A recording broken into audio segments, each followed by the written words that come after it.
What are you really avoiding by not creating your estate plan now?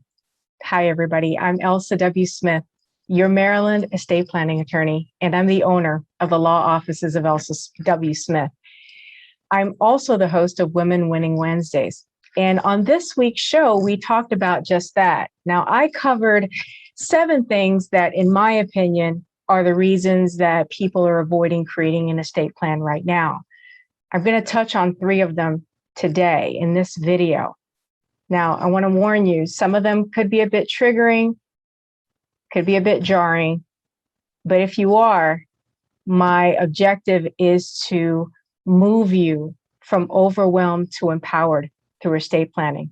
Let's touch on 3 of them right now. The first thing I think that you're avoiding is admitting that you can't do it on your own. And I believe that ego has a big part to play in this. It's your pride. You know, instead of going to a professional, you'd rather DIY your estate plan. And because you don't know of the relevant changes in the law, because your $29.99 document or something that you snatched for free off of the internet doesn't include that, oh, gee, what a surprise, right? So that's a risk, but admit it to yourself, right? That you cannot do this on your own. Number 2, you're avoiding estate planning because you don't want to have someone outside of your family know intimate details about your life and your finances. You know, a licensed attorney has an ethical responsibility to maintain the confidentiality of their client and even potential clients. That's what's called the attorney-client privilege.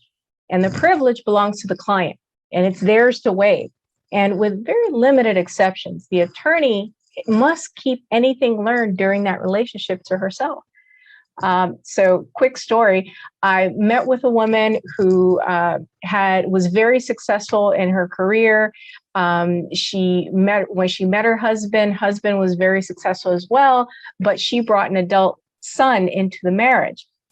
That son happened to be serving a prison sentence. I hope that you're getting the message that with estate planning, we deal not with the rosy issues, we deal with the stuff that you don't like talking about at cocktail parties, right? Because all of that factors into an estate plan. I applaud this particular woman because she had the courage and confidence to share that with me during our consultation. And once we had that sharing, that openness, that formed the foundation of what was to be her estate plan. And real quickly, the third reason that you're avoiding estate planning is because you don't want to list all your assets on paper, because it's probably the first time in a long time that you've had to take a look at everything you own and what you don't. And it's probably a little triggering because you might feel that you should have done better at this point in your life. And like visiting a doctor, we get into all the details. We ask you about your finances, but there's a reason for that. And like my friends who are accountants always say, you know, the numbers don't lie. And that's a good thing, because we use that to form the foundation of a tailor-made plan, not some cookie cutter estate plan, but a tailor-made plan that's suited to your needs. Now, I warned you that some of my 7, and we only covered 3 of them here, we're going to be a bit triggering. But I want to invite you to view the entire video from Women Winning Wednesdays on my YouTube channel at Elsa W. Smith Law. While you're there, subscribe and join our growing YouTube community. I'm Elsa W. Smith, your Maryland estate planning attorney, and I'll see you next week on the next episode of Women Winning Wednesdays. Take care, everybody.